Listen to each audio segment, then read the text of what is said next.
The abrupt death of Iranian President Ebrahim Raisi in a helicopter crash has sent shockwaves across the globe, with analyses pouring in about what his death could mean to Iran, the wider region of the Middle East, and beyond.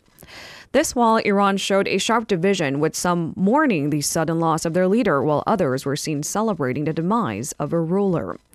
Today we zoom in on who President Raisi was, the implications of his death that came at a time of turmoil, and what's next for Iran and the Middle East. To help us navigate through the complexities, we have Amin Saikal, Emeritus Professor of Middle Eastern, Central Asian Islamic Studies at the Australian National University, joining us via Zoom. Good morning, and thank you for joining us. My pleasure. Professor Saikal, pundits have said Ebrahim Raisi was being groomed to eventually become Iran's supreme leader. Can you first tell us a little bit about who exactly President Raisi was? Well, President Raisi was very young when the Iranian Revolution of 78, 79 took place. But he rose through the ranks of clerics in the post-Iranian Revolution, and he rose the position of one of the important judges, which presided over the trial of many opposition figures, particularly in 1988, which resulted in a killing of something like about 4,000 to 5,000 opponents of the Islamic regime. And for that, he has been very much criticized, not only by opposition, but also by many human rights organizations and so on. But on the other hand, he's been a very committed supporter of Ayatollah Khomeini, and a committed supporter of the continuation and survival of the Islamic regime that Khomeini established. And he's been a very ideologically and operationally loyal to the Islamic system, which has been in operation since the death of Khomeini under the leadership of Ayatollah Ali Khamenei. Iran has suffered political instability in the past few years, not to mention the president's effort to rebuild an economy crippled by Western sanctions. Raisi's time in office was nonetheless dominated by nationwide anti-government protests. Can you help us understand the current political background in Iran? Well, it's quite really complex. What you have a two-tier system of governance in Iran. The one represents the sovereignty of God, which is embodied by the supreme leader. And of course, the first supreme religious and political leader of Iran was Ayatollah Khomeini, and since his death in 1989 has been Ayatollah Ali Khamenei. But then there's also the tier which is supposed to represent the sovereignty of people, and that involves universally elected president and the National Assembly. But the sovereignty of people is very much subordinated to sovereignty of God, and therefore it is the supreme leader of Iran which enjoys most powerful constitutional and, of course, religious position.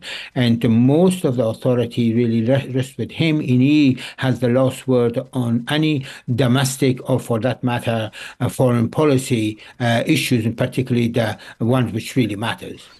So technically, to maybe oversimplify just a little bit, the president of Iran would be second in line to the supreme leadership, and President Raisi was, by many pundits' argument, being groomed to become the next supreme leader, if I'm not mistaken. Well, he had been touted as a possible successor to supreme leader, but also there had been a great deal of talk about Khamenei's son, Mujtaba, possibly succeeding him.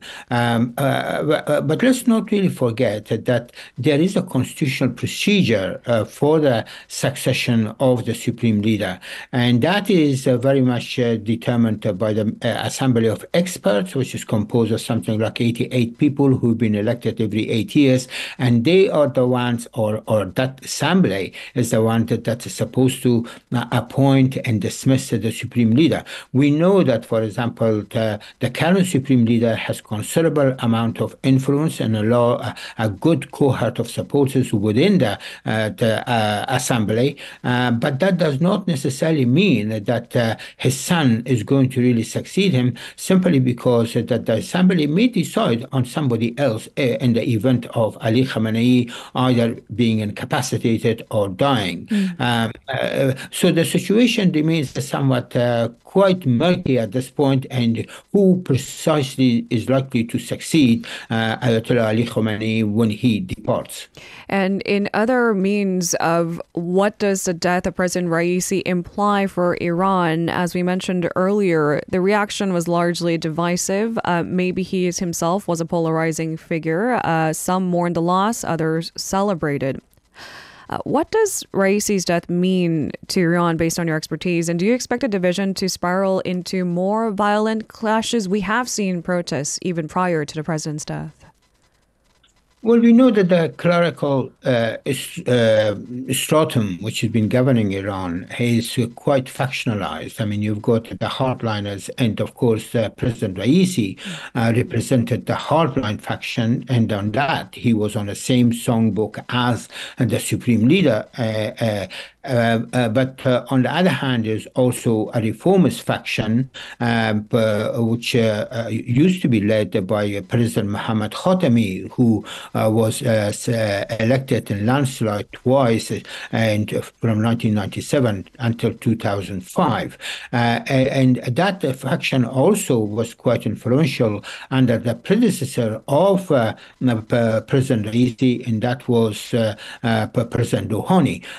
But they have been marginalized in the last 4 years under President Raisi, and of course they will do everything possible in order to reassert their position. So that means that there is going to be considerable amount of factional rivalry, and of course also considerable amount of horse trading behind the scenes, whether it comes to the election of the president or, for that matter, the supreme leader at any point. Which brings us to our next question about the trust in the country's political system and the possibility of a next president. Raisi's death poses a tricky test for Iran's conservative hardliners, given the current political background. Voter turnout has plummeted in recent years. So what is expected to happen in Iran's early presidential election set for June? Is there a clear successor based on what you understand? Well, the popularity of the regime has certainly declined, and there has been a considerable opposition to the regime, and we know that it was, for example, since 2022, it was spearheaded by the women movement, but of course it also embodied a much, wider grievances on the part of different segments of the Iranian population. I mean, as you know, Iran has been under sanction over a long period of time, and that has caused tremendous economic hardship for a lot of Iranians, but also the Iranian economy has, in a view of many Iranians themselves, have been mismanaged over a long period of time. So I think who is really most likely to succeed the presidency and the forthcoming elections, or for that matter, the position of the supreme leader. I mean, at this stage, it's very hard to tell. There is no really sort of a front runner apart from Mujtaba Khamenei, who has been named or speculated about a great deal. But that does not mean that other candidates will not emerge. And it will also very depend on how the Council of Guardians, which vet all the candidates, are going to handle the situation. In the past, they have marginalized it or booted out many reformist candidates, and of course that was the case in the 2021 election. But whether this time that they're going to allow more reformist candidates to emerge, and if that really happens, then I think we are going to have a better contestation in the elections than has been the case, for example, when President Raisi was elected 4 years ago. President Raisi's abrupt death raises questions about what it might imply for the wider Middle East. Iran has been operating its proxies all over the Middle East, including Hamas in Gaza and the Houthis in Yemen. What impact does Raisi's death bring to the ongoing Israel-Hamas war and to the regional security of the Middle East? I don't think it's going to have any major impact. I mean, as I pointed out earlier, that, the power really resides with the supreme leader, and he's alive, and he's already assured the Iranian public that business will continue as usual as far as the running of the country is concerned, as far as the domestic and foreign policy settings of the country is concerned. Of course, one of the things that had really happened under President Raisi was normalization of relations between Iran and Saudi Arabia, and also there have been improvement in Iran's relations with the United Arab Emirates and some of the other members of the Gulf Cooperation Council, and also the relations with Turkey has been quite really cordial. I think that will continue, but at the same time, Iran will maintain a support of, or can be expected to support, to maintain a support of its affiliates or proxies like the Hezbollah in Lebanon, the Houthis in Yemen, and of course the militias and the Assad regime in Syria as well as in Iraq. And of course also Iran will continue support of the Palestinian cause, and more specifically what Hamas has done in relation to Israel, and what Israel is really, and of course Iran will remain totally opposed to what Israel has been doing in Gaza. So I don't really expect any major or substantial changes in either Iranian domestic or, for that matter, foreign policy setting at this point. Professor Saikal, it might be too early to ask these questions, but because many journalists are raising it, I might have to ask for your expertise on the topic. Can hardliners in Iran use this momentum to build a nuclear bomb, or is that highly unlikely? I think that the most tragic development in relation to this has been this President Trump's withdrawal of the United States from the Iranian nuclear agreement of July 2015. And of course, that has enabled Iran to accelerate its uranium enrichment. And we know that it has already reached a 60% purity, and I think they may have gone even further.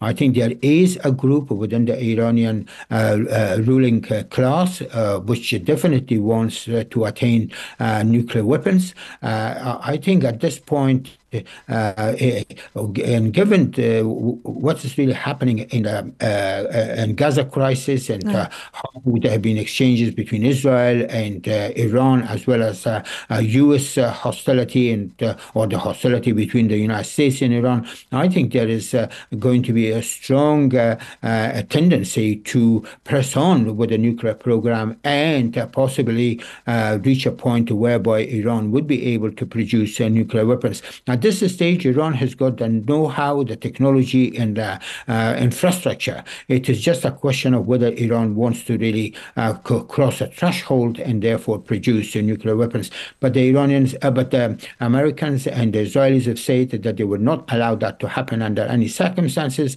But of course, Iran would ignore that sort of warning if it feels compelled that it should really have a nuclear weapon. And of course, we know that Israel has ignored all the warnings on the part of the United States and international community. So the Iranians probably will take a leaf from that anyway.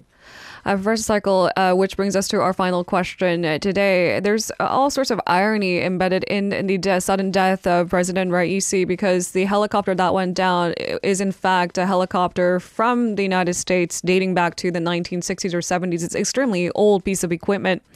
A harsh weather condition is likely the primary culprit of the helicopter crash, but there were questions raised about a possibility of foul play. Is there a notion of foul play, or is that far-fetched? Well, there have been speculation to the effect that, for example, Israel may have been behind it, or it's possible that the United States may have jammed some of the equipment of the helicopter, and that may have contributed to the crash. But there is absolutely no evidence of that, and it is very clear that the plane was flying, or helicopter was really flying through very foggy and indeed harsh terrain, and it was the weather was really bad. So I think at this point it is important to emphasize that, and of course that's the official version, which has also been put out by the Iranian authorities. But if there is going to be any foul play, then I think there has to be really hardcore evidence for that. And so far we really don't have that. But I'm sure that the Iranians will investigate the whole situation as thoroughly as possible, and we will have to really wait what they are going to really come up with once the investigation has finished. But I think at this stage we just have to contribute to the crash of the plane, to the harsh terrain, and of course bad weather over that area. Professor Saikal, we appreciate your insights. Thank you so much for joining us. My pleasure. If you're listening to our program using the podcast service, just a reminder that we do go live Monday through Friday, 7 a.m. Korea Standard Time. So tune in and help us make the show more informative by giving us your input. See you bright and early on Good Morning Seoul.